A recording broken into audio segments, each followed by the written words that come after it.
Abono nsia adehime mamu nyina ajo aha eye Owia TV eso ebre asose ensema hodo a yaboaboa no free omaimo yede ebase animeno nsia kasebo yi utie edi free asokwa stadium hanamu a esanso enam ententen fidie ne so ko Facebook a eho eye Owia TV ubetimi anya bi ahwe na afi wadwe nkyire nso no ode wafa ho na afi yakenkan ama kakra sa ensusu ena se uko YouTube enu so Owia TV official ensemi afofro pi na etwagu eho abetimi enya bi ahwe sa so na www.owiatvonline.com ensemi afofro pi na gusu ho a obetumi enya bi na wakenkan ewo so ensemu a edikasebo mu akotene anwumrei ebi eni wonma esi amahodo Anemu ewo my Ghana mu edi ato edwase won mani agiye papa efa kwane o my Ghana che wadwen na menche wadwen hihye ene o my Ghana sikasem esi eko aban no kontabofo Dr. Alhassan Idrisu eso ababoten abekirekire eniam ahodo bi o maye hwemu edi afa GDP eho emre sebedwafie opanyina wono ena sawoko eho no mu a woye achiamehene abamanye se no kwasem ni babia won mudi djuma sesi a no eho esua eniema nkoye anunti no womo kope asase na wasi chamber foforo kra Dr. Kaseɛ wato force no na yo man ye fotosamfo wode ababa tudwa se die koko kuafo omo koko ne bo no ensakraye kakra abam Owura Haruna Idrisu ayo man suafa wo hye enwumasua ensam so One suafo abedi akira wo hwe nkitanwodie ene abefo kwan a ye faso edi nkitanwo so ene de akonhia bi ato wonom amamu nsam ye deba aban so ahye Ghana kokobord se ni animu ya wo hwe na wontua eka no ode akuafo no ema wo mu yebeko ayawasu is nene abato commission akoye balloting na owura babajama wayi number 1 ensemi eni afoforo binum eka ho ena enne anime yaboaboa no a yete ebase Owia TV anyino nsia kase bom yensanka wadwenkyere no ewo Facebook aye Owia TV de to ase ho a comment section ebekenkan ama kama nemu wadwenkyere no ma ho nte enye kasantwi ena enye ateni so ode faso a yebekenkan ama kama yemfa na ase enko emfama emopafie se ubedidi pecha na ayemopafie odi super premium ani premium rice na ba enu nti bomade nsa obeje odie na wonso akodi emu a ehwam yasmin rice ena odi aba ena afi jambi soya bean enu nso oil ewo honom ena jomi tomato paste enso episo ebepe ka ho asema kyerɛw Jabira bank eni Jabira bank se oyoyonko pa abre bi a ho be kyerɛ wo no fa ho twitwiri nan empo yese ahohene nti ane ejamowre ene won mu ninkita ho sesi a na Jabira bank beboa ama osikasem atumi akoyie enyuma ko na so yasenimu a yede anwenu nsia kaseboi eba anuanu mienu a yasi nkonwa na yede kaseboi eba no me nana kwame achiman opamwo ena ajua nyako abronoma afi kaseboni nchemu enie wanuma esi amahodo so anamu ewo my Ghana mu na wonum de wani echiremu ene duai ewo mampanyi na tena kese mechire Jubilee House mu a wonum echire se afibia mu no ewo se wotumi ekọ na afi wani mampanyi etimi edi enkitaho kakra enu ntie si afi mu no ene enana ebre aso a abrewa ayipuma wo kwan mu wonum ekosra mampanyi ewo na tena kese mu a womune no ekodi enchia na enumu na wonum edi atudwa se wani age papapa efri bra wonum ba my Ghana mu nempo my Ghana yeto abawie ye kwan ye fa so na yetimi dane amamuo mu efri aban foforo ensem a yede hye aban a wo ba ne nsem ni nyina no ekire se my Ghana aboya homodin pa efa kire wadwen na menkire wadwen amamuo nhye ye kan se democracy no emo wa bra wonum eko mampanyi na tena kese Jubilee House mu ene due no na diplomatic corps no omo a woda wonum ano anase dean a woda wonum ano mame Imani Kado wono ede kasaye an wode eltu edwase my Ghana yaye amna ye feye papa ma hodo binum so no ekobasa wono to abawie na obi enane amamuo ni mfa nhye foforo na wo ba ne nsem a bonse aye nsem bebre na so Ghana de yetimi edane dan ye de ne se kokwa ehugya so anhye ama asundwe eda so wo mani mu a na ekyese ye nsoroma ye hyerɛn ewa bibremu yie papaapa Mami Kadro etwa ne kasa ne so na wo kyemu se wo hwɛ aban so a wote adwa so a obo no modern pa wa bra wo ba ye se de na sikasɛm hyɛ esi etie ne kwane a watumi afa so dandan niema ne ekyerɛ se odi sefata abasobode a enhye kwan so no eniema ekoye nti wonmo a efri amahodo so a wonmo my Ghana mu no omani eso yi papaapa ensembe ya Mami Imani Kadro editu dwa enie left behind. Your Excellency, the year 2025 bore witness to a significant milestone to the democratic evolution of this illustrious nation. The international community wishes to formally recognize the Republic of Ghana for the grace and stability with which it navigated its recent transition of authority. By upholding the tenets of a peaceful transfer of power,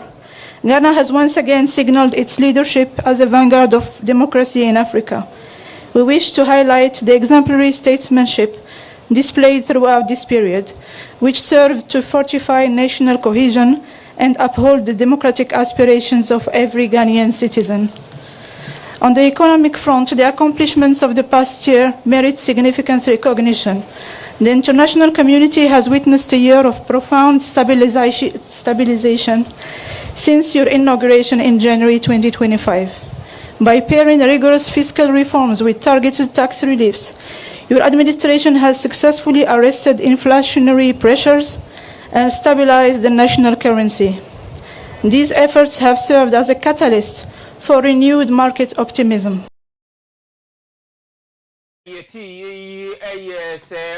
Diplomatic corps o my Ghana mu adin wada wonum anomami Imani Kadro na nu achi no and His Excellency John Dramani Mahama Ghana mampani enso HSE we obi a watu ne ho asi wo seche wadwen na menche wadwen mamu enhye maparo de beye adwuma pa anu nti ana o my Ghana okutamu dendenden a oguso ehwese de obeto ye no obetumi aboho ban ne mpo watumi aye bia ka ho na yepe omaya wogina brane e wo che wadwen na menche wadwen mamu nhye mu a yetumi abodin akase ne kwasemni Ghana nso yegina brane wo mu yi papaapa na ensewia His Excellency John Dramani Mahama editu dwani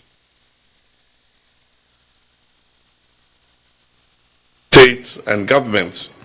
for the cordial and mutually beneficial relations we enjoyed in 2025. And I look forward to deepening our engagement in this year, 2026. In an interconnected world, our destinies are intertwined. The cooperation we nurture today will shape peace, stability, and opportunity for our people tomorrow. In a time of global uncertainty and rapid transformation, diplomacy remains our most reliable instrument for managing our differences, preventing conflict, and advancing our shared prosperity. Even amid terrorism, violent extremism, and geopolitical tensions, diplomacy continues to offer the most credible pathway towards dialogue, restraint, and collective action.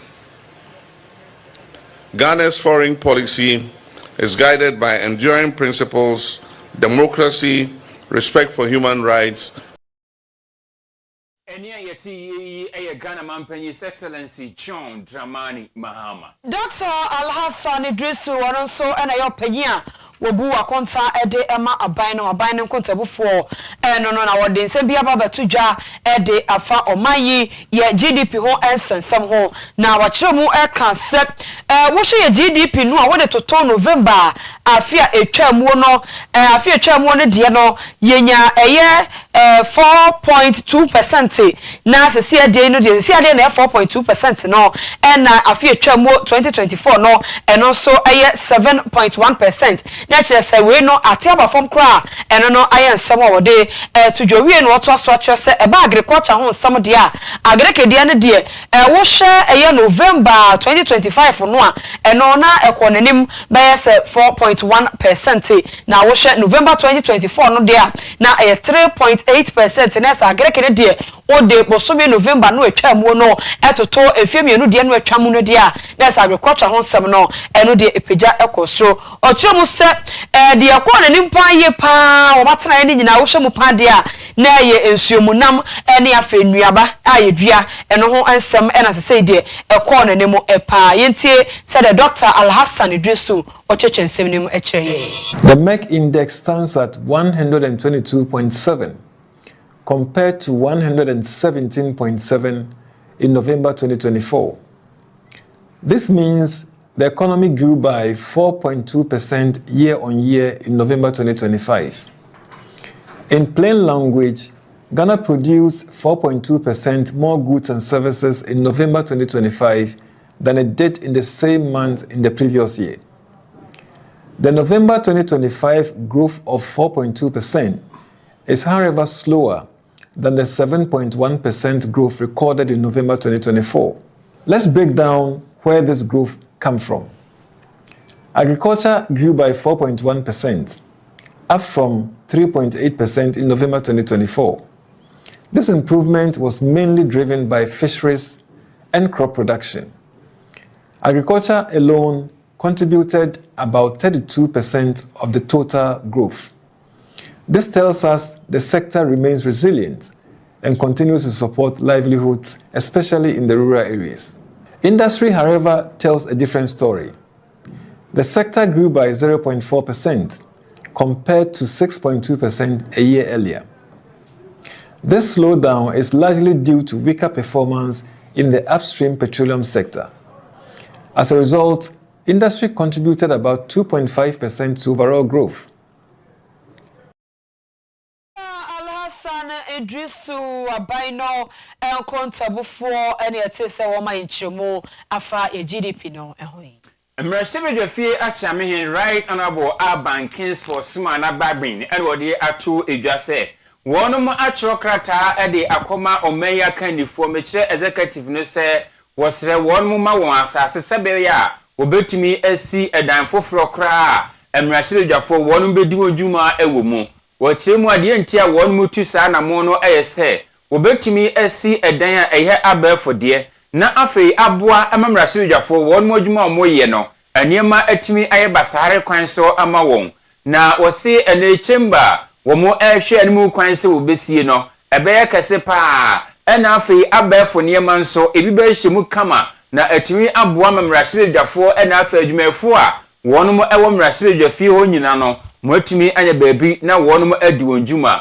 wose yakoba ne sedi a no bibi a ebekoso hyewhyew ebekoso wano na wode saa ensemi tudwa na enhye bi a wonum eda na di a watu din se parliament corporate strategic plan a eno emfimpino ane aduonu nsia yi ekọ wani so ade hunu mu ane nam so a emrahye bedwa fie akyame hen right honorable speaker Urban Kings for Sumana Babin ede saa ensemi etudwa. We have been crying and I hope you support us in that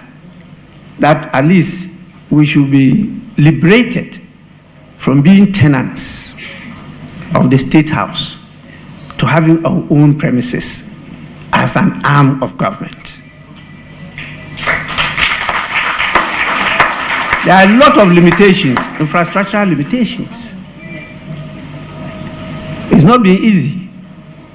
Even when we are about to take a decision, and you can't take a decision when there's no consensus without voting. And that you just have to rely on the human resource. And you see the challenges. Now we are trying to upload an IT where we can have e-voting in the house. So we are starting the pilot and we believe that it will ease up all the struggles that you see usually when it comes to decision taking on the floor of the house. We have also done a lot in trying to modernize and improve the small facilities that we have. But truly, we plead with the executive to release the parcel of land around here for us to develop. Ashiri Jefi Achiamehen, Right Honorable Speaker, Aban Kings for Sumana Bagme. Yet waka sebone so na yakoko ho ensemo na wonim se enra dampanyin fokotena ase putupuru hia mu bia omukodi di nkomo edefa koko ehye yahodo ene afemra ahodo omode bebo koko ho bra ene niam ahodo mbe sakraye wo mu ebeboa ama ye koko no ye wi a ye ntabiri no nkwa afa nko ye be ne kama ama akuafo no omobra do no wo mo so enya so emfaso ene Dr. Keso watofo so no hye o man ye sikasam so ede asembia ba behwim na asemo de abehwim nyina ene se ye hye ewiase adwaman so a koko buo no abafom pa na Ghana de no de eja se de kane no ana ye tono no 3600 ena kakra ejina echire bag ba ku bia eno nam so ama se Dr. Keso watofo sin ede ababa to dwa se de ewiase adwaman so koko buo abafom no eje se wosan sakraye eba ye krom ha se Ghana ha se so de no se de omusi eto koko no na wo kire se ewiase adwaman so no wo kwa ton ba ku bia 41,392 de Ghana skamu a sa ene tienze se de sakraye ne ba ye no koko ton ba ku bia se ne beto na 41,392 that is wo hwemu pa na tete so de ba fam de a na ba genu a ye ton 36 million akakra sa da so 3,600 no a kakra sa da so no so hwan aba 2,587 sa na mpanyifo kire se de se wiemu sakraye ene wiase dwama so asesa no ntino sa ene bekoso se Dr. Keso ato forcing. The world market price has dropped significantly from the average of 7,200 tons to 4,100 per ton, making Ghana's cocoa beans uncompetitive and creating liquidity challenges. To address this, the Producer Price Review Committee, PPRC, met this afternoon under my chairmanship to assess the challenges facing the sector and review the producer price for the remainder of the 2025-2026 crop year. In order to cushion the farmer, the PPRC has recommended that the farmer be paid 90% of achieved gross FOB of $4,200 per ton to mitigate the adverse impact on the farmer as a result of the fall in the Dr. Keso wato forcing wapanyi wano ena wo he sikasem so awoye manyimu ena wachire mu de ntia se koko buo no abafom no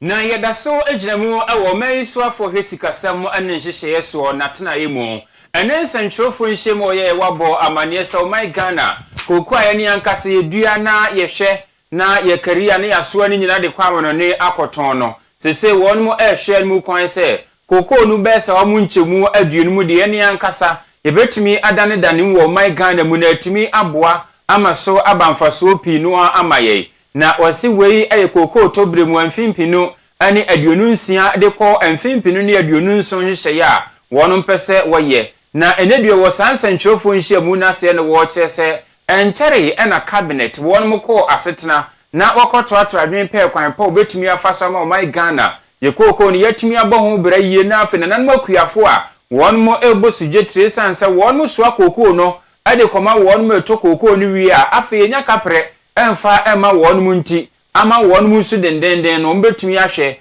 na watumi adoto ne makama na wonom nso ensa atumi akasika na no wo kyerese manimu ya womu etu anamon sade beya Ghana koko na yedua no ebetumi adane dan mu fa kese na yede adijuma ewo ha no na sansem wode tudwa mu no obeka ya yede kan abamane dada se license cocoa buying companies ahodo wo my Ghana mu no ade se cocoa board ade won mo ka esum $US ne best of people mienu achiri .9 ene achiri a wontui aye ena we nso esa ebeka hu bi na so Dr. Kaseɛ atoforsen achire se anhye bia wonom eye se wo hwe o my Ghana mu a ye will produce buying company kan se PBC adwumako no wo ho a enne ekatwitwiri de da won mu komu no enye asemkuma cross ni nyina mu no wo mo behwe se de be ya obetumi anya ne sa PBC no na wonom atumi ato Ghana koko ni bi na afa nyumako a wonom betumi adandan koko ni mu nso no watumi anya ne wonom wagina brane se be ya Ghana ye koko ni ye ne ankasa ye betumi ayemu chefa bi ewo ha na de aka no yetumi ede akọ amanone ensem bia Dr. Kaseɛ ato forcing odi to dwa enie revolving fund for Cocoa Board to turn around at least once during the season. The model will also revive the indigenous license buying companies that have been completely thrown out of business as a result of the current financing model. State-owned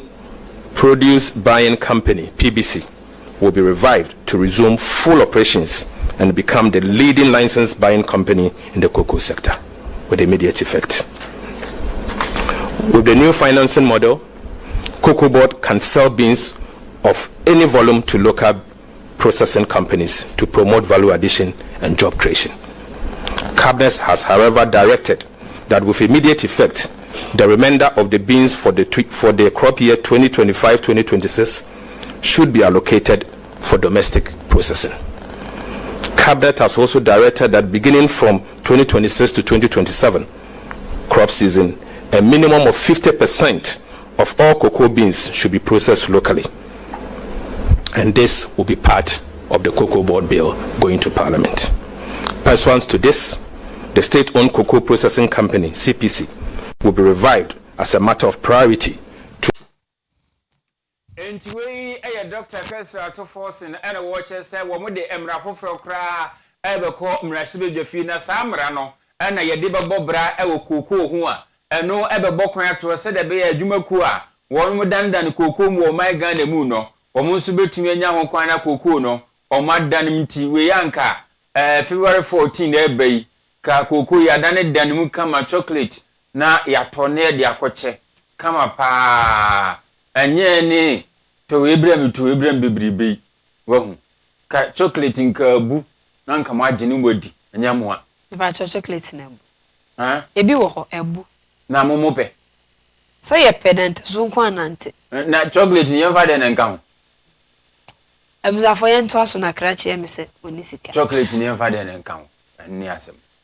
de ore be ka ho bia chocolate wi na o ka se nte so nko anante chocolate wi anya no ase wodi yat Yanta Kaseɛ bode so dan yanko ya nim na mom samkro no a ene eguso a ye ka Dr. Kaseɛ wato force nkro ya asanso akasa na asem wende de odane de magana Cocoa Board se wo mo hwe na animu ya eka no a wo mo ede akuafo no wo mo ntua emfa ema akuafo enim se efi November bosome ni meba de kokko akuafo wo mo siape na o makasa mo mo mu ntaso nyina wo nyina ne se aban ne do mo ka kokko o mate eno wo sika no besi na efi November ede ba eye fibri bosome mi o mo sa enka o mo sika eno ti eno mo eni abre Dr. Kaseɛ wato force no ekre se aban no ase Cocoa Board se onhwe no ntua sika no emfa ema kokko akuafo na wo mo nso nya sika no emfa ekobo wo mo ebramu ebra na wo wiye na wode atu dwa se Cocoa Board ho a kokko nko a egu ho a aka ho a wo mo ntonye ye be se 50,000 metric tons na egu ho abo mo so a eno egu ho a je se o license buying companies ni so a wo mo so ka mo de kura ye be 2 billion akakra kura kwanse kakra kura esan edaso no na akofa we nyina abana so said Dr. Kaseɛ ato force aka kire se ni mu ya kokko akuafo enso ebetide. These are reforms that are going to implement immediately. A careful review of the cocoa sector over the last 8 years revealed gross mismanagement, which requires immediate and comprehensive reforms to address the challenges in the sector. Cabinet has therefore decided on the following reforms to guarantee a fair price to the cocoa farmer, secure the financial viability of the cocoa sector, and ensure the long-term sustainability of the cocoa industry. To bring relief to unpaid cocoa farmers, Cabinet has accordingly directed the Ghana Cocoa Board to commence immediate repayment of all affected cocoa farmers. 2. A new Cocoa Board bill will be presented to Parliament to implement an automatic adjustment of producer price to align with movement in the world market price, exchange rate, and other key variables, and guarantees a minimum of 70% of gross FOB price to be paid to the cocoa farmer. A new financing model for cocoa purchases and related operations with associated benefit for increased processing will be introduced effective 2026-2027 crop season. The current financing model was invented as a necessity after the syndicated loan failed after 32 years of successful implementation, and it was proven not to be sustainable. In fact, so ato for se my photo sam for any attending canese koko say bo na ngina fa ko said e wiase adwama so bo ne be ye no na ye de ne sakraye ahodo ekoso sa asemi hunti yankwa omaso ne na obo ade opambo boaten eni nkomo ye president Erima concern Cocoa Farmers Association na yebisa na se de abani o na ma ajoy yo ye da se waje ye nso we de ochiame ani mu asem ka wo se na wasumu ane o menfo te sanfo abechire sika ye de ma na mu akuafo muso musei yo da ji ka lo o se ye da ma ni to mo ti na ma bo ti ti ka ni se ni na da da ma to ya ma yo won ni se e to da eko e la ko to afo ye bi la se me de ti ga amu bi e ni se ni ko se ja ma na ti ya so ala ti se mu no de mo bi ya ti ni ta pe enti tell you what kind na money nye ho won ya ti ni yo ya ka ni ni ti ni na o ni ni wa la ti ni jo e ya ko ko de da ma no ti do ni ya ya ko ni ya yo ni de ti ga mo ya ti ni ta pe na aban no kire se wo ba na wa ba be ma musika eno no muso musei na mi ti ka ti na ni ado ma e jo da le di se ni na da ku se ku amu bi a ti ni se de ti pe amu bi e no yo je en manu ya de wuntumi nka ho hwe ite de price ava no je ti ka ho na je ba da le wono bi ti ame na so ba e ka chom se na ma ti na ya be e ti me di se ho ko fo bi aba a lo ba ma ba ba be ni na ti ni ko e be fa so ku ku ni ti ya ni eduba bi ni ani wudi nkomo bi na wo kire se ebe ya nka enya nhye se de be ya ate se de fuel de ekura koyei enka we ni kosra na no nso akosoro we ba fom na we nso aba fom enya wo ni susu ye ma aban a wo be ka sa akire no ta po de ni ko ko to sia ya ka e ti ya ka ni se e tu ada ye ta se ni na da ti ga ama ni na mo ka de aka mi ta pe wa ni ko je ni bi ja na ko yo chiwa e ti ya se ni apura openi na papa ti wa ka se ni no o ti ya se ti ya bo che ni ti se no ti ya bo che no wa ni mo ko ka bi ni de o se wo ka yo nana ye mfanse bibia ni ebeba ni yadi nkomo awusiane nana obo ade opambo boaten oye president Erima Cocoa akuafo a asem ehia wonum ane kodi nkomo no na abusua Cocoa no sie kyerkyeremu kakra ba bia na buo ni gina no de se ehia free so no bag baako aya Ghana cedi na pem ane aduanan 1044 cedis ana every bag baako bi aso nti o kyerɛ sɛ afi na omukosi nkonwa ɔno nko antumi be kyerɛ na adwenti adwenkyerɛ ne adwentoato ani mu no de ombeba be ka no na afi watumi abekyirikyiri mu amaye Cocoa akuafo so wo mutumi nkasa de a ene edom kuma wo mra hye wadwa fie omo de omso betumi akasa de afa Cocoa buo no asese no enteso abamu no na asa de me bra ka kire wo no kane no na ye 3625 sese no bag bia so atihwan aba 2587 sa na sese buo foforo no a abatu dwa na we effective immediately so ya che sa de abayi aye to so a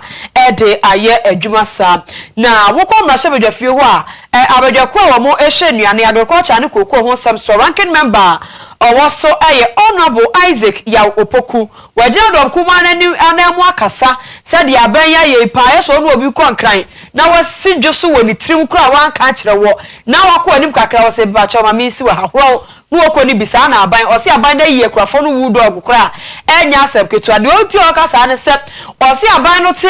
aban na chi no anu onya atumi na metina ban waso no wo she Cocoa akuafo boss wo ba and your bag be a hair. Woman, your corner system million discount 6,000 Ghana cedis and Wababa ton a day ama womo. Na Ejawanya, we are more crack and some monocrono and Kwamo at 3,625 feet. Kwamu Kwamo Kakaka Kraboshan and Maya. And then as I be so adequate 2,587. That's a work we are for Abra Musu Sanadom Kuma and what and Rashet Bejefe Eka Honorable Isaac Yao Opoko. No, and resetting and so na Yantini Penyon Samda say a Tikoko a Crafo a boss. Koko Crafo na show my isa and Timedia Mesre. See a Tico Crafo bossodia and the Ghana any year Jumanina Yanti will be a cocoa Nakatriaso. And now Coco border. Chief Executive for the office. In the office, where they are not manager office work. I wonder what they are dying. One for the fee, as you see a wire. I think what all Land Cruisers 4. Land Cruisers 4. I need a young teso. Until I catch you on the Yabateso. Yabateso, and then me rock, Adam rock, who can say, Pa, I done my movie. And that yet, by a yet Chasadian. A yet, some Munya from a non tumbi. Honorable Isaac Yao Opoko Mrashebe Jafia with your question Coco on some sweat and some any agriculture and some so everyone came member. I was a Ghana for you and a Monsario, one from an untumbi and Coco for and Romo Akemwe. Sure, Abusia Uti Owia TV and Menusia Kaseɛ Boyam Fana se enko enfama emopefi na emodia ubedia na wadi papa preko enko to kunkreden woni mo na afa kunkreden woni mo anu no se wo hyedem na wodi asija so enti etua na ajegungunan na yese emo na ben no tujimi enko to tujimi emopefi the super premium any premium rice aba anu nti ya hyeda enemo no yayi nti onu a eyi akoma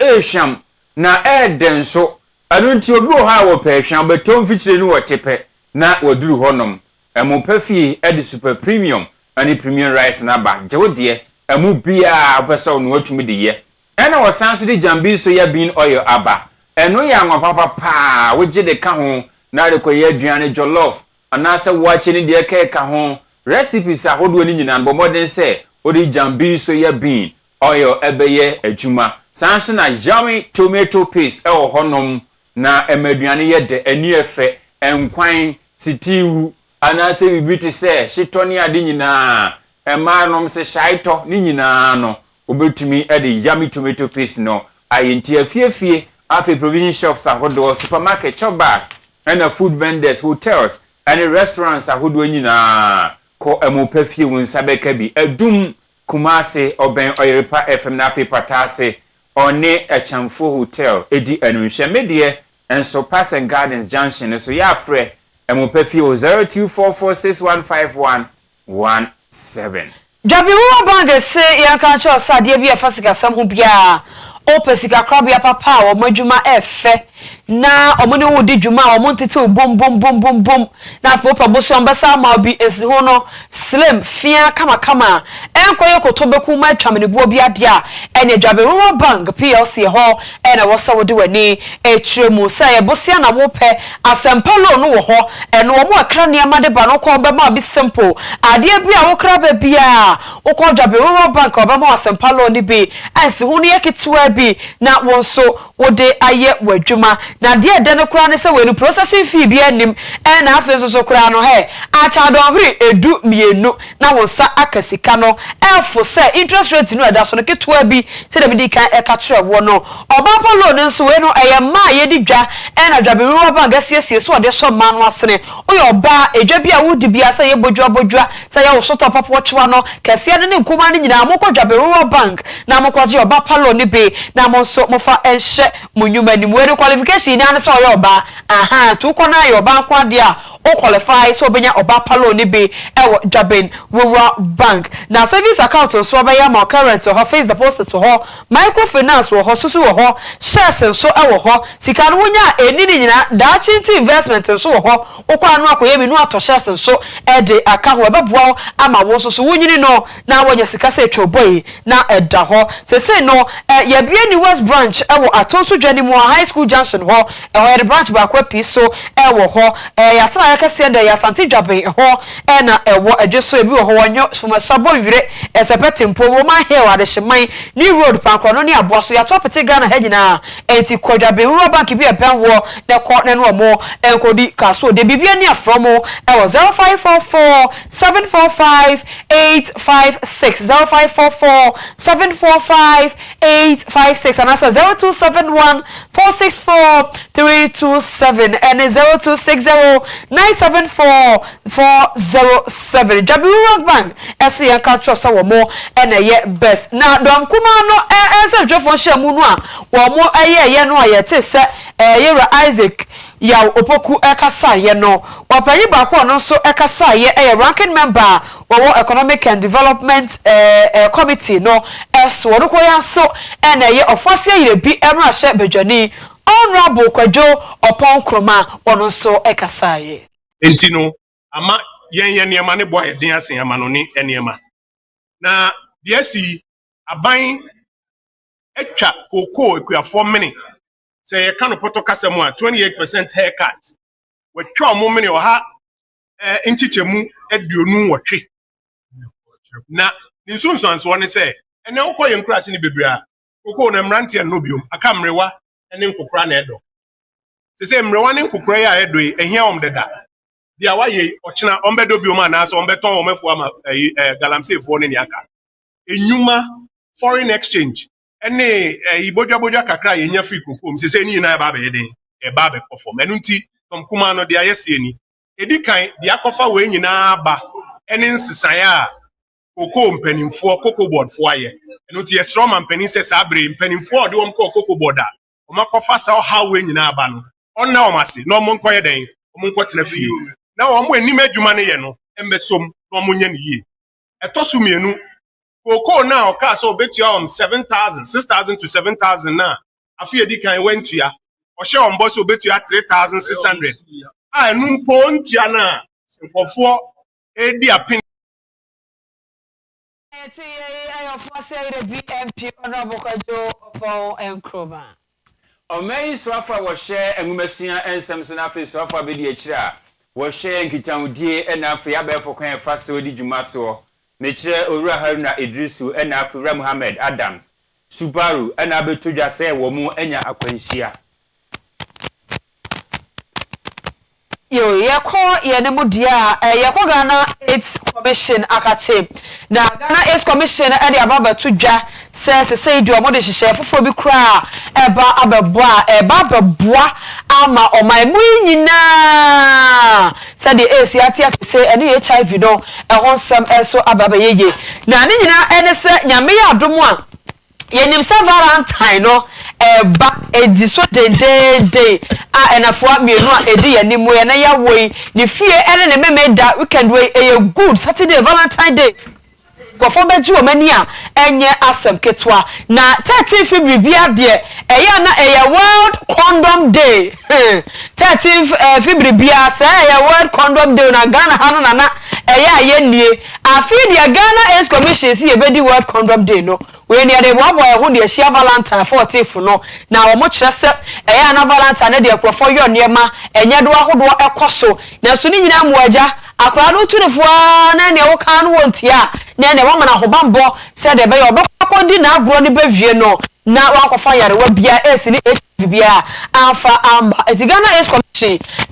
yes afi World Condom Day ye da chena no yedi ochena World Condom Day sana Ghana AIDS Commission for enso editujo mo so we no ma launch a enye asem ketwa enti de kura wo ni se free chire ko no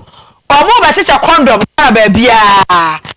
check condom no say de be bia benya bi we no so be promote safe sex say de be ya Valentine ni ntwamo na ya beka say na nipa enya AC ya bebu bo figure bi am ye yema aba be hye enya no ko a o mesa so ai ache HIV test kit enya Ghana fa na nyina woji ana na wakosho dem na wakotra ho ahwe wanya bia na ne bo hunde won so wode ebeye na Director General Edema Ghana AIDS Commission Dr. Prosper Akambon wono na wode envi etoja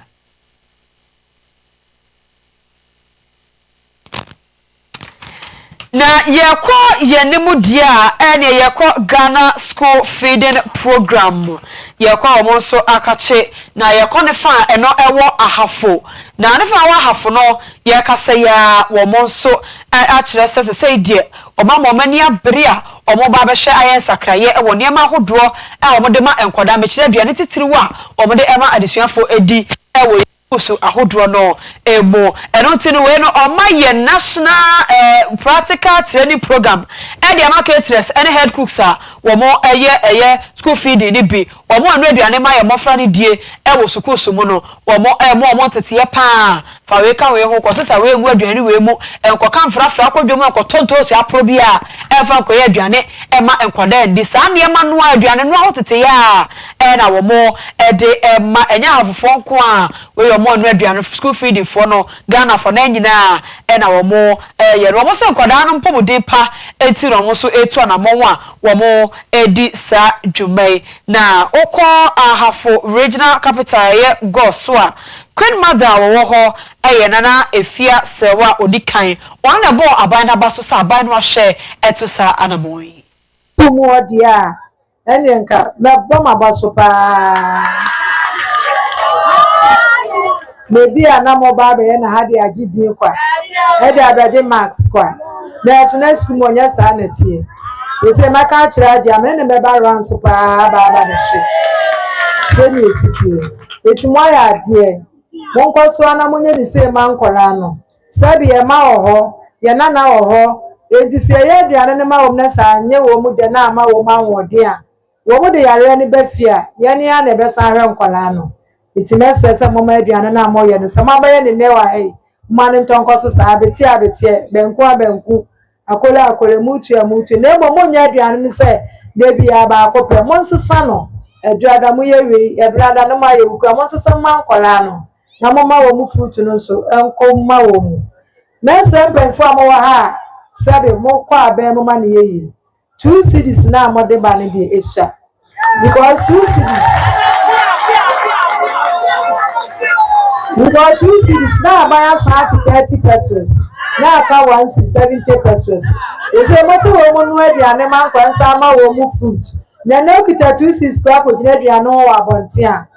akola no san obenya obedi enso na mse omu ye ba tan ya omu ye aduane nti wo be se omu ye tese ne omu ye ama wo mu ma eti mese se 170 pesos ne de ma omu duru abe ma omu ne aban kasa no ma ha ma wa ya de afi ya se musika akola aba enche na eno de ye papa ma wo ho nana efia sewa odikan ene etene kan wachi na ahafo regional school feeding coordinator wode Hajia Safia Idrisu wono so ekasai edikan ebeda mase bebre butayenti a ene da ye di sadwumadie yi eye butaye pa aban no ene so adi hu efa school feeding sedi ewo ho so bekọ no na omunu aduane no nso abri bia no se dru se akatua na aban ni tuaka ebi na school feeding no enkane no na ye 150 pesos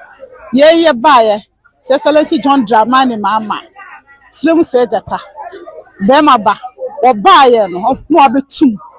emanne odi akọ 2 cities aduane no de ya se bia a week bia Friday bia na wo se man kwala no fruit na wumudi se wo hwe yempata mu ha emse fruit no ne bo no enko adishu bia sa na meka se ma me ye national coordinator Hajia Fatifogu nani wo ye so wo ye monetary abri bia no o me ekọ na ye sha ase no so nyame ani mu nie se ekọ schools no ma nnuane ama no enu ama nkwala no a teacher for head teachers no ne nkwala na nkasa na di aduane no ho adanse enye se bia ayese ne national for ba mpanyinfoɔ wɔ ha nti na ɔmo ayɛ ne saa ɛyɛ ade a ɔmo yɛ mefa ne sɛ wei no ɔmo yɛ ne kakra nti no obiara yɛ nipa 20 aduane a entimi nyɛ sɛ nipa mo bɛyɛ nipa 500 aduane ɛno deɛ na emu hwɛ sɛ deɛ kwan mo fa so ɔmo yɛ sɛ de ɔmo di ɔmo ho ni ɔmo ho ɔmo nsa nso na ɔmo yɛ aduane ne ade de deɛ sɛ yi apɛpɛpɛ ne yɛ ne school mu so woko ahafo a wono na ye mantam no school feeding coordinator and it is so no so e ka say yensan ko echi na omai so afa wo hwem masuansem so wura haruna idrisu na afi so afa bi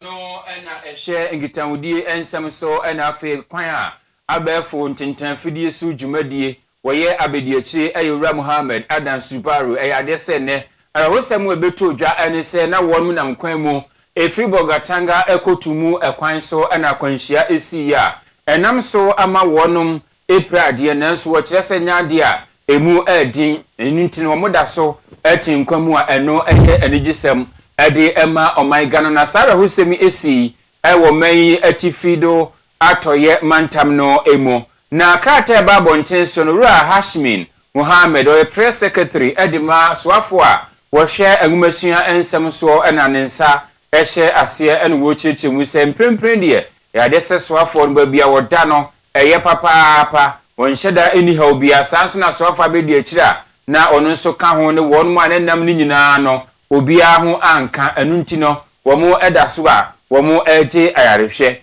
na wo se na eye 40th anniversary na Tumu College of Education and Afri Jahan College of Education e wo atifido atoye mantamu na won mo hye ho fa ene woton sa ade frɛ sa asoafo ni abedi akire se wonfo won monyam emeta akire na onam kwan mu kwa sa akonhia yi esiye ewumu se krata wonum de aba bonten so no wanhye da ankyem kwan kore fa so a sa akonhia no esiye na afi nso no baabia esiye mum ena omoka ho asem na momu no se de epira ne sitie ne ade ne nyina wonum antimi ankyerechire mu sa wonam so eda Ghana fo nyina se asemikoba ye frɛ ne ebisa se o minister ho te se so afa be ri akyi no ene nkofo aka ho nyina mo te se a wo kye se ba bi omo da no eye party Ghana fo yenya abotoya mu ewo ho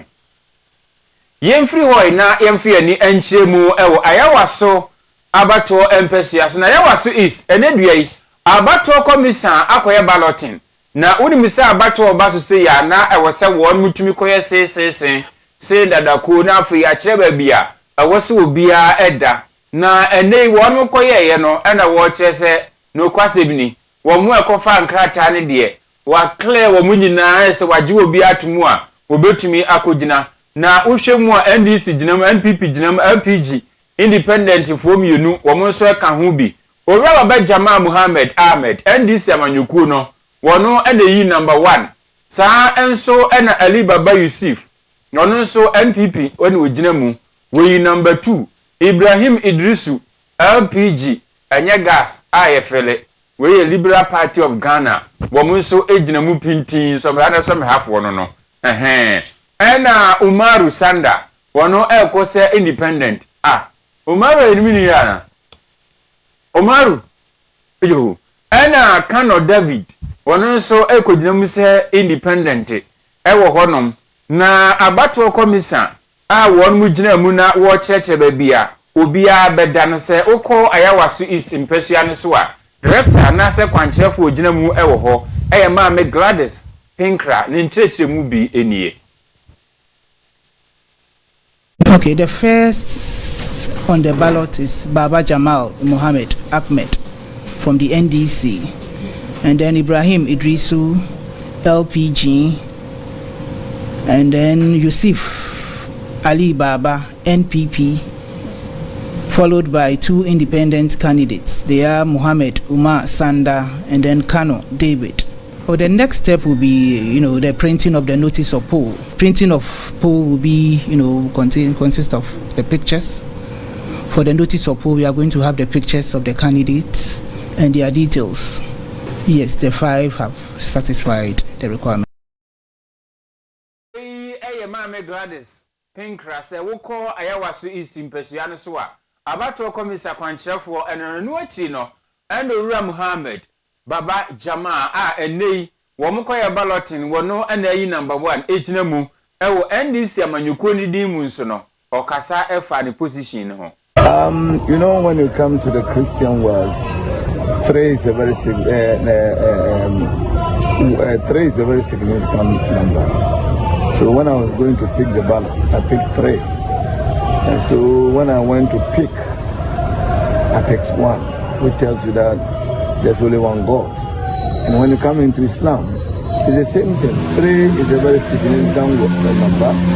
And then number 1 is also very, very significant. Number 1 we call it in Islam witri.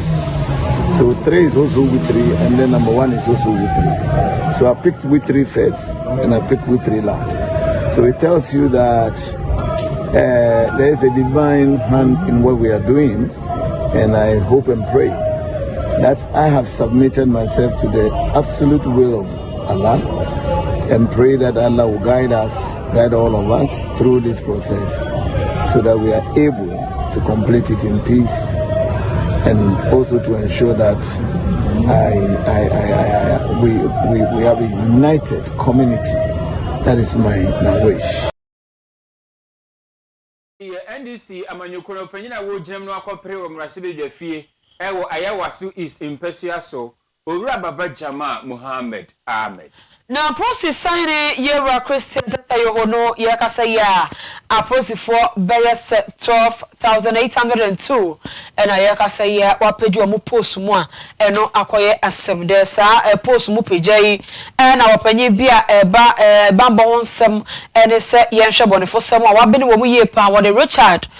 Kumado wono so ababe kasa se sa promotion ya abade ama prosi foi ade ya asem papa free se TB Ghana for be so TB se aprosifo no akasa bi wo ho a ka na IGP no ano wo ho ne bi kura ne kokoto so o ma ye adwuma buru fie du nanso omunko wanim da wa adwuma nim do omusie a eno omusie oru akomando kire se ko basa na nipa na adwuma no a wo je no onfa opepa ne enije bia enye adwuma ne bio ti akoba ne sei no a Yewa Kaseɛ ntese yeho no apeja ebebre no a edibremu no de ankeka sonko bi o so bo sonko bi ba be wura process adwuma ko nim ama omunyina de ankeka sonko aye adwuma no fisese no enije aba adwuma no emo na sesei jalans corporal fo nyina ba be ko ukawe ne ho kwade a obekọ chief inspector sa ena entie no kire Yewa Richard Kumado ne number 1 boss and number 2 agent activity. The reason is Usha IGP Christian Tete Yohono were clear promotional issues as far back as 10 years ago.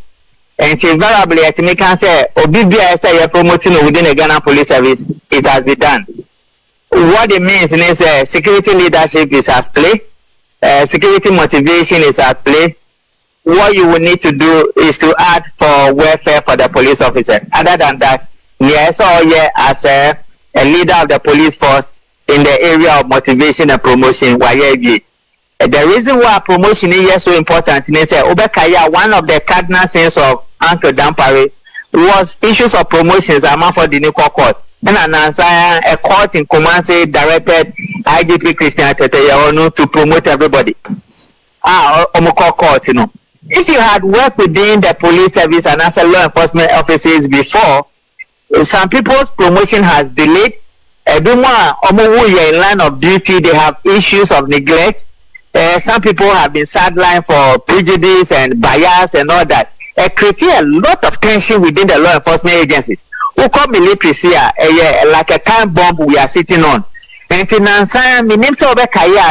of Interior was telling the immigration boss, they said, he should go and streamline the promotional issues within his institution. By and large, the IGP Christian Tete Yohono is one of the best he could have done for the Ghana Police Service.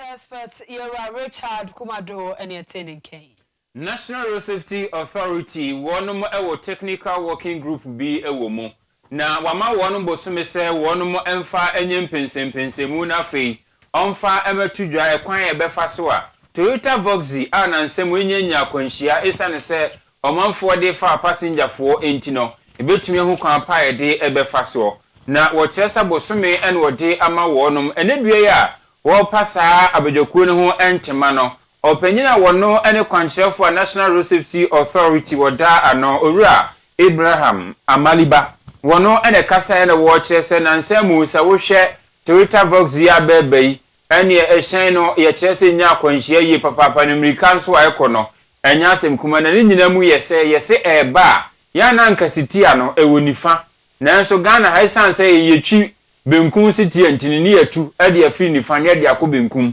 ayese no ka ho bi ene ma kwanhyia sisi a wobekọ na eye Vox ya bi anu nti wo kyeremu asa committee anasa bedwoku a watie wo munhwemu o mokoye wode bape ono nso behwe no watu hu anamo enkoye se wode behye kete ase owura Abraham Amaliba. Analyze crash data and road safety trends involving Toyota Voxy vehicles. Then the last one is make